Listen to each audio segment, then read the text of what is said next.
Cette émission a été réalisée par la télévision communautaire des Basques et du Haut-Pays.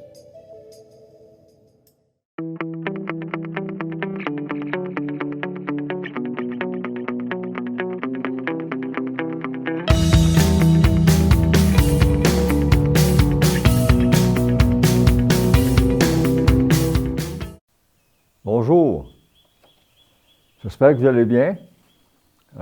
Au moment où cette émission-ci sera projetée, ça sera dans la période à partir du 1er mars. Donc, je présume, en tout cas, puis je souhaite, le printemps est à nos portes. Le soleil est plus fort, les journées sont plus longues. On sent tranquillement qu'on reprend la vie. Être un ours, peut-être que dans mon terrier, je commencerai à m'étirer et dire, je t'avais de sortir. Ce matin, c'est la poursuite, en fait, de... Je vais donner un exemple. Première émission au mois de septembre, on est parti d'assez large, puis on est tombé dans un entonnoir, on est tombé dans un goulot. Il y a eu la période de l'enfer, qui était vraiment le centre du goulot comme tel. Il y a eu la libération physique du pénitencier, début de thérapie, puis tranquillement, je vais imager, là, c'est comme si on avait mis un autre entonnoir au bout du premier, celui de l'enfer.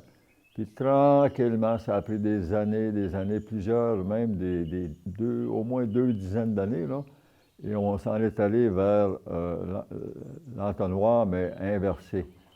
On est parti du large, ma vie, les millions, tout ce qui s'est passé avant, là. Est arrivé le drame, là, on est vraiment dans le cœur du goulot, l'enfer. Puis après ça, on retourne, puis on ouvre. Je racontais à Justin tout à l'heure, avant le début de l'émission, que ça me gênait de parler. Je parle beaucoup en « je », puis j'ai beaucoup de choses à dire en « je », puis il y a des gens qui n'aiment pas ça, honnêtement. Je dois vous dire qu'en thérapie, avec les différents psychologues avec lesquels j'ai eu le privilège de travailler, m'exprimer en « je », c'était une exigence professionnelle. On me disait, tu racontes beaucoup de choses, mais tu ne parles jamais de toi, comment tu as vécu ça, à savoir tes sentiments, tes émotions là-dedans. Et tranquillement, on a commencé j'ai commencé, c'est-à-dire à m'exprimer en « je », mais mon Dieu que j'étais mal à l'aise. Je ne sais pas si je vous ai raconté l'anecdote, et je vais recommencer à un moment donné, un de mes intervenants, du prénom de Claude, m'avait suggéré à m'écrire. Je pense que je prends une chance, puis je vous la raconte 2e fois. Ça va? M'excusez si je suis redondant, là. Claude me dit, tu as déjà pensé à t'écrire à toi-même? J'ai fait le saut. J'ai dit, m'écrire à moi? Je dis, non, jamais. Je dis, oh oui, j'ai dit, t'es sérieux? Il dit, oh oui, tu t'écris à toi, tu t'écris n'importe quoi. Tu t'écris une lettre. Tu te parles. Je reviens de notre rencontre avec l'intervenant, Claude. J'arrive, j'avais un ordinateur, je l'ouvre, puis je commence. Bonjour Gaston, comment ça va? Tandis que je me posais une question. J'avais à répondre. Je change de ligne. Puis Claude m'avait averti, aucune censure. Tout ce qui monte, tu l'écris. Même si c'était des choses que tu trouves, toi, inacceptables, c'est justement ces choses-là qu'il faut que tu écrives. Donc, aucune censure. Fait que j'échange, Gaston, comment ça va? Je change de ligne. Je dis, là, je vais sacrer parce que c'est effectivement ça que j'ai fait. J'ai écrit en sacrant. Et tabarnak, je suis en train de dire les fous, calice, et je m'écris. Une fois que j'ai fait ça, j'ai réalisé que combien Claude avait raison. Juste le fait de l'écrire, il n'avait plus. C'était parti. Et l'exercice que je fais depuis le mois de septembre, de lire à haute voix un texte que j'ai déjà écrit, en psychothérapie, c'est une étape qui est fortement suggérée de dire à haute voix ce qu'on écrit. Si vous viviez des choses difficiles, et je ne suis pas un psychologue, ça va là? Okay? Je vais vous parler à partir de mon expérience personnelle. Si vous vivez des choses difficiles et que vous éprouvez le sentiment de ne pas être capable du tout d'en parler, ça bloque des fois, là. La suggestion que moi je vais vous faire par expérience, prenez-vous une feuille de papier, le format que vous voudrez, dépendamment de ce que vous avez à dire, puis écrivez. Si vous êtes en tabarnouche, vous êtes en colère, mais que c'est bloqué ici ou bloqué là. Normalement, il y a des sentiments qui nous bloquent, là, soit à la hauteur du sternum ou ici dans la gorge, là, on l'écrit. Déjà là, en faisant ça, il y a une évacuation qui se fait. Puis vous venez de vous libérer de quelque chose, ça va être moins lourd, ça va être plus léger. Ça va rester là quand même. Puis si vous voulez vous libérer encore plus, mais une fois que vous l'avez écrit, puis que vous êtes capable de vous trouver quelqu'un à qui vous confieriez ce que vous avez écrit, c'est fortement suggéré. Donc, l'exercice que je fais, semble-t-il qu'au plan psychologique, c'est très libérateur. C'est pas un témoignage pour me vanter. Je parle beaucoup en jeu, puis c'est pas du tout ça. Si je vous parle, c'est que je vous raconte des choses que des gens m'ont aidé à réaliser, de moi-même. J'avais la volonté, mais il manquait peut-être l'étincelle pour me mettre en marche. Et il y a beaucoup de monde au fil des ans. À partir même dans les semaines qui ont suivi le drame, là, même à l'infirmerie Orsainville, j'ai rencontré du monde à un moment donné qui ont permis que je reste vivant. On va faire un petit retour en arrière, comme j'ai fait à chacune des émissions, pour nous resituer dans le texte. On est vraiment dans la rédemption, je me répète. J'écris ici, le besoin d'aimer et d'être aimé étant, je traverse le fleuve en direction de Rimouski. À l'époque, je demeurais aux Éboulements, c'est là que j'avais écrit mon premier volume. J'ignore alors ce qui m'attend, comme mariage, université. Je ne sais pas si vous vous rappelez, à un moment donné, quand j'avais été transféré de la prison d'Orsainville à Sainte-Anne-des-Plaines, dans mon texte, je disais que je me dirigeais vers soit l'université du crime ou l'université de la réhabilitation. Puis j'avais rajouté une phrase qui pour moi est importante, au choix de l'étudiant. Parce que le milieu carcéral, les gars qui le vivent, en tout cas à mon niveau à moi, entre 89 et 91, les gars qui étaient là le vivaient à leur façon à eux, puis selon les choix qu'ils faisaient. Une prison, c'est une place pour réfléchir. Je me répète, les plafonds, les planchers, les murs, puis une porte en acier, puis des barreaux dans une cellule, ça parle en tabarouette. Le pénitencier où j'étais, c'était extrêmement silencieux. Était très malvenu celui qui osait s'énerver dans la wing. Il y avait des journées en particulier, samedi et dimanche. On n'avait pas ni d'école pour ceux qui allaient à l'école, il n'y avait pas d'atelier pour ceux qui travaillaient. C'était 2 jours où la grasse matinée était la mode, à quelque part. Et celui qui aurait osé fermer sa porte de cellule en poussant dessus, là, ça n'aurait pas marché. J'ai vécu des lois, j'ai vécu des lois silencieuses du milieu carcéral. Silencieuses, donc non écrites, mais qui avaient une valeur, je dirais, de moralité qui ferait peut-être rougir bien du monde à chemise et à cravate là, dans la société, là. On comprend, nous saisissons très bien et nous reconnaissons que ces gars-là, dont j'étais, sont là pour quelque chose. Mais au temps où j'y étais, il y avait un code d'éthique. Il y a des choses qui ne se faisaient pas et qui ne se disaient pas. Et quand je suis sorti du pénitencier, j'ai vu des choses qui se faisaient, puis des choses qui se disaient, qui n'étaient pas du tout admises en milieu carcéral. D'où ma réflexion. Il y a bien du monde en chemise blanche ou couleur, à cravate, qui s'il y avait à transposer la façon dont ils vivent leur vie, qu'il y avait à transposer cette façon-là dans une milieu carcérale, les gars qui se font peut-être cogner sur l'épaule, puis là, ça ici, ça ne marche pas. Et à un moment donné, j'avais poussé l'odieux jusqu'à défier une des lois silencieuses du milieu. Et je vous avoue que j'ai goûté.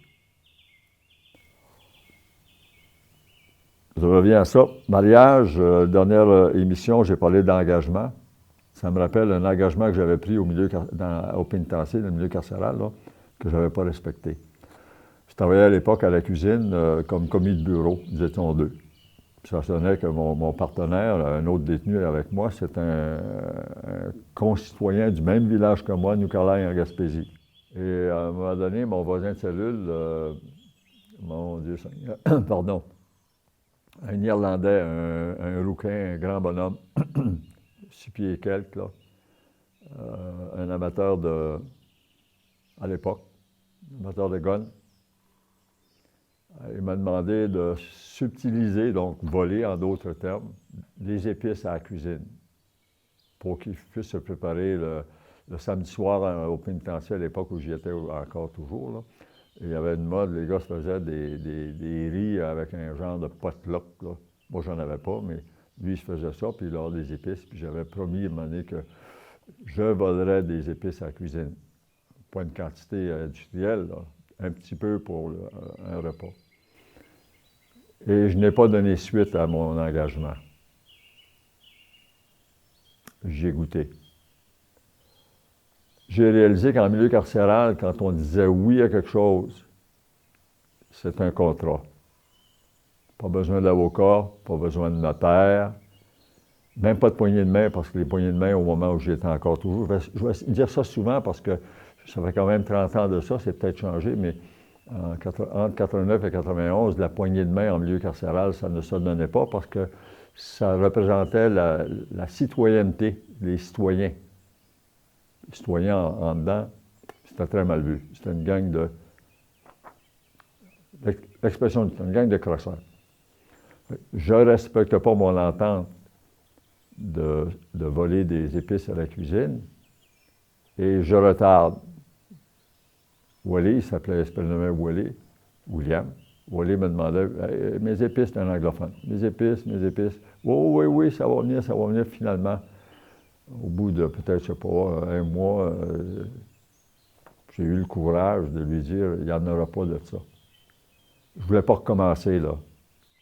Et Wally l'a très mal pris parce que, comme je vous dis, en milieu carcéral, quand tu dis oui à quelque chose, puis si tu dis non, il n'y a pas de problème, là, on ne t'en voudra pas. Tout ce qu'on veut, c'est une réponse. Et moi, j'avais donné une réponse positive à laquelle je n'ai pas donné suite, donc je n'ai pas respecté. Et à un moment donné, quand je dis que j'ai goûté, pas physiquement, Wally, en tout cas, à mon niveau à moi, pas du tout, sauf qu'il a attendu un moment propice. Le samedi soir, on était toujours une gang, peut-être une dizaine, qui attendions pour faire nos appels téléphoniques, parce qu'on était autorisé à appeler. On appelait toujours à Frais-Viré. En milieu carcéral, les gars qui appellent à l'époque, on appelait à Frais-Viré. Fait qu'on était une gang là, qui attendions près du téléphone. Il y en avait qui étaient assis dans les marches. Et j'attendais mon tour. À un moment donné, Wally s'en est venu dans le corridor. Puis quand il est arrivé à la hauteur du groupe, juste à côté de la console du gardien, là, il m'a pointé devant tout le monde, puis en anglais, il dit « That guy, he's a fucking bastard. » Ce gars-là, c'est un fuckeux de bâtard. Et je venais d'avoir ma sentence venant d'un détenu pour un engagement non respecté. C'est certain que dans très peu de temps, ma réputation d'être un fucking bastard assez répandue, je ne sais pas à la hauteur de combien, naturellement, dans le milieu carcéral, pour nombre de gens, j'étais cet individu-là, et ça, c'est pas une référence, hein, se faire dire ça en milieu carcéral. C'est pour ça que je vais vous dire qu'en milieu carcéral, il y a des lois, là, j'avais signé des contrats en affaires avec des avocats, OK, en 88. Puis je n'ai pas respecté, puis j'arrive à un milieu carcéral, puis un engagement comme ça, qui est verbal, je ne le respecte pas. En tout cas, il y avait vraiment, vraiment une différence au niveau de la perception d'une parole donnée. On parlait de mariage tout à l'heure, donc l'engagement. Je disais différent de celle carcérale au niveau de l'université. Parler d'université, mon Dieu Seigneur, un univers pour moi, une sorte de rêve réalisé. Jamais j'aurais pensé que je serais admis à l'université parce que je n'avais pas les prérequis. Je vous disais dans l'émission que j'avais été accepté parce que j'avais écrit un premier volume qui était d'ordre du programme dans lequel je voulais m'engager, qui était la psychosociologie. La directrice du programme, elle avait lu le livre, elle avait dit « Oui, on vous prend ». Je vous ai raconté aussi que pas d'argent après les bourses. Vivre avec ces jeunes-là, ça a été assez extraordinaire. On a eu une initiation, comme tous les étudiants de première année peuvent avoir. Puis, à la suggestion de Denise, qui est devenue mon épouse l'année suivante, là, parce que je suis rentré à l'université en 2002, je me suis déguisé en chat. Une de nos filles était à la maison, puis elle m'a maquillé, puis un chat, puis je me suis promené de l'avenue de la cathédrale jusqu'à l'université. Pour ceux qui connaissent les Mouskis, j'avais pris la Notre-Dame, puis j'étais habillé avec un costume de chat, puis il y avait une grande queue là, qui me pendait à l'arrière. Vous imaginez, quand je suis allé à l'université, les gars et les filles de la classe, comment ils m'ont vu, ils ont eu énormément de plaisir. Et j'ai joué le jeu, puis j'en avais besoin.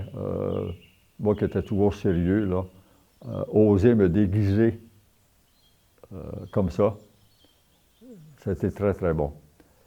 Des souvenirs d'université, des travaux universitaires, des échanges. Parmi les échanges que j'ai pu avoir, que je me souvienne de façon assez, disons, je dirais plus pointue, là. À un moment donné, dans un cours, le prof, le sujet, c'était « prendre soin de soi ». Puis j'aborde, à un moment donné, je lève la main, puis je dis « oui, c'est important, prendre soin de soi », puis tout ça. Puis d'autres font la même chose, puis on donne des détails sur la façon de prendre soin de soi. Le professeur Jeanne-Marie, je ne sais pas qu'elle accepte, mais oui, elle accepte ce que je dis.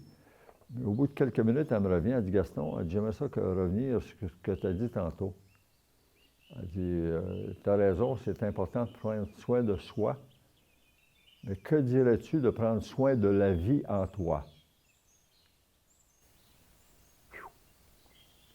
Je vous rappelle que moi, j'ai enlevé la vie en 89.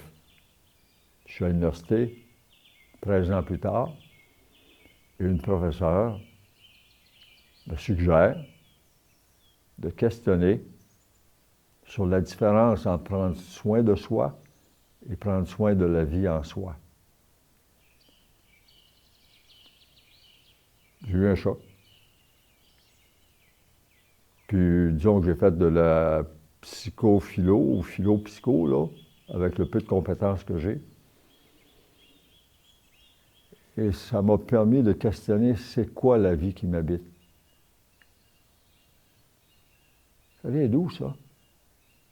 Oui, spermatozoïde, ovule, 1943, une rencontre. Puis dans le sujet, à un moment donné, un samedi, il y avait une exposition des finissants en biologie à l'université, exposition au gymnase. Par curiosité, je vais aller faire un tour parce que moi, le bio, 0 pour de bord, comme les mathématiques, là, extrêmement faible. Mais par curiosité, je ne sais pas, l'idée me prend d'aller faire un tour à l'exposition, puis je fais le tour des kiosques. À un moment donné, je vois un monsieur avec un sarrau blanc. J'en ai déduit que c'était un professeur, je me suis approché. Je dis, votre professeur? Il dit oui. J'aurais une question à vous poser.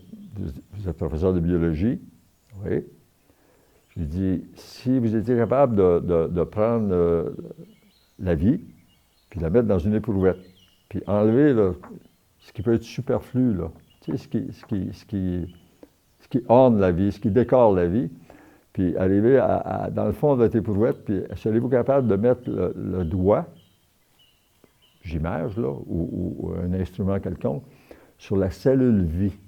Juste là-dessus, là. Vous avez pris la vie, puis vous l'avez mis là-dedans, puis vous êtes descendu jusqu'à la cellule vie. Vous me regardez avec un petit sourire, on va dire, une espèce de bonhomme aux cheveux gris ou aux cheveux blancs à l'époque, là. C'est quoi cette fichue de question-là? Puis il a été très humble, le professeur m'a dit non, monsieur, je ne serais pas capable. Et là, j'ai relié ça avec ce que Jeanne-Marie m'avait suggéré, de regarder, au lieu de prendre soin de soi, prendre soin de la vie en soi, et j'ai vu toute la différence qu'il pouvait y avoir. D'autant plus, je répète, que j'avais une histoire de mort. Et là, ça m'a venu chercher loin. L'université, dans les cours que j'ai pris, avec les professeurs que j'ai eus, la majorité excellent, sauf un, celui qui m'a mis en échec devant tout le monde. Ça a été très, très ordinaire.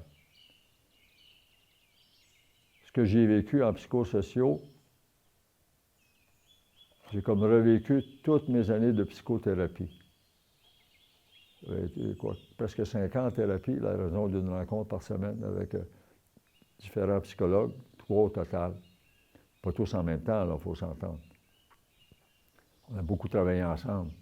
Ces gens-là m'ont partagé leur science. C'est avec leur science que ça me permet, entre autres, ils ont contribué au fait que je puisse vous parler et me parler à haute voix en ce moment.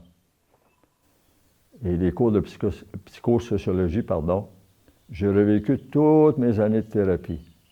Mais dans une position de spectateur. Quand j'étais en psychothérapie, j'étais acteur de ma propre psychothérapie avec l'aide de professionnels. Mais là, les cours que je suivais, c'est comme si je validais toutes les démarches que j'avais réalisées pendant les 5 ans. Imaginez-vous la richesse. La richesse. Sauf qu'à certains moments, c'était passablement lourd. J'arrivais à l'appartement le soir, je racontais ma journée à Denise. Elle disait, Gaston, elle dit, trop dur, arrête ça. Puis elle faisait là, avec, je dirais, énormément d'amour. Là. Arrête ça, c'est trop dur. Puis je me disais, Denise, non, je suis là et je sais que si j'y suis, c'est parce que j'en ai besoin. Et j'ai maintenu le rythme jusqu'à ce que je sois mis en échec en 2005. Un échec que je n'ai pas pu le reprendre. J'ai eu à prendre mes affaires, puis m'en aller à la maison. L'université, un rêve réalisé, c'est ce que j'écris ici. Pré-bourse, j'en ai parlé, j'ai 58 ans, OK. On va arrêter ça là. Ah, oui, dans mon cours de psychosociaux, justement de la part du professeur qui m'a mis en échec et pour lequel échec je n'ai pas eu droit de reprise, là, ce bonhomme-là m'a rendu l'immense service. Nonobstant, là, ce que j'avais, l'échec qu'il m'avait mis, là, il m'a parlé de justice réparatrice. Oh! Pour ceux qui étaient au tout début, peut-être la 2e émission, je vous racontais qu'au moment où j'étais en prison hors Saint-Ville, un soir, je déambulais dans le corridor de la wing. Puis j'avais fait comme un bilan très sommaire là, de l'endroit où j'étais rendu, là, dans le creux, là, dans la merde. Là. Puis l'idée m'est venue de formuler la prière que j'ai partagée. Là. Mon Dieu, aide-moi à réparer ce qui traîne dans ma vie. Ça, c'est en 89. On est en 2002. 13 ans plus tard, je suis à l'université et un professeur me parle de justice réparatrice. Vous voyez le lien entre la prière que j'avais formulée à Saint-Ville et la suggestion du prof en question. Le prof me dit, il m'a demandé, je me répète, as-tu déjà pensé à la justice réparatrice? J'ai répondu oui. Puis je vais vous donner un exemple. J'ai dit, au moment où j'étais dans Charlevoix, aux éboulements, à écrire mon premier volume, j'avais reçu un coup de téléphone une recherchiste d'une émission à Canal Vie, émission de télévision. Puis la recherchiste m'a dit, on a une émission où on fait rencontrer devant la caméra une victime et un auteur. Puis on accorde tout ça là, avec des professionnels. Serez-vous intéressés? J'ai répondu oui. Elle a dit, on va faire des vérifications, puis on vous rappelle, j'avais donné des détails quant à la famille de ma victime, le lieu d'origine et tout ça. On m'a rappelé au bout d'un certain temps, plusieurs semaines plus tard, pour dire, bien, le projet ne pourra pas se réaliser parce qu'on n'a pas trouvé personne de la famille à l'époque. Justice réparatrice, bien, oui, j'écris ici. Mon oreille n'est pas sourde à mon besoin de poursuivre ma réconciliation. De fil en aiguille, la vie, des fois la vie, moi j'écris ça, la vie petit v et la vie grand V, là. Donc les deux mis ensemble, la vie a fait à un moment donné que je rencontre un frère des écoles, oh mon Dieu Seigneur, un frère, un religieux, là, qui lui est impliqué dans la justice réparatrice. Et il m'invite à participer à la Semaine nationale de la justice réparatrice, novembre 2005, une semaine complète. Ça commence à Montréal, pour se terminer à Montréal. Mais entre-temps, il y a eu une rencontre au Parlement d'Ottawa le samedi. Et je décide de m'investir dans la démarche de justice réparatrice.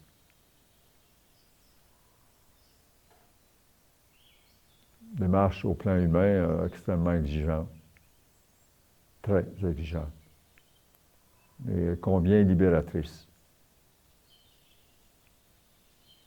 La façon dont le processus de justice réparatrice est fait, il y a deux sortes de rencontres. Il y a une rencontre possible entre une victime et un auteur, mais de crimes apparentés. Ce n'est pas la victime et son auteur qui se rencontrent ensemble.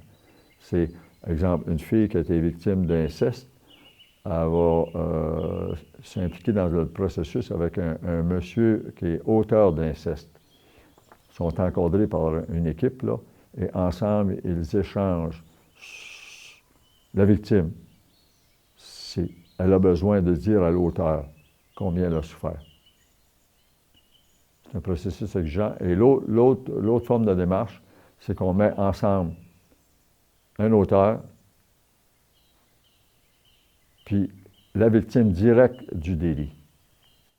Mon objectif à moi, c'était de rencontrer quelqu'un de la famille. Là, ça, ma victime, je ne pouvais pas la rencontrer, elle était décédée. Et mon objectif, c'était vraiment... Et là, ça a un caractère très spirituel, voire même religieux. Mon objectif, c'était de demander pardon. Je dis en passant qu'il y a deux sortes de justice réparatrice. Il y en a une qui se fait sans demande de pardon et une autre. Moi, je me suis investi dans celle qui préconisait la démarche de pardon. Toute une semaine que la semaine de novembre 2005. Je vais y revenir à la prochaine émission. On me dit que le temps avance. Je vous remercie d'être là. J'anticipe de recevoir le cadeau que vous appeliez à la station 851-4000 ou que vous envoyez un courriel à l'adresse qui figure à l'écran pour poser des questions. Me poser des questions. Gênez-vous donc pas. Ça me ferait tellement plaisir de répondre en ondes à une question que vous, madame, vous, monsieur du public, là, avez le goût. Puis, pas de censure. Dites-nous. Dites-moi, c'est-à-dire ce que vous voulez me demander. Ne vous gênez pas. D'ici ce temps-là, ben, à la prochaine, puis bon début de printemps. Au revoir.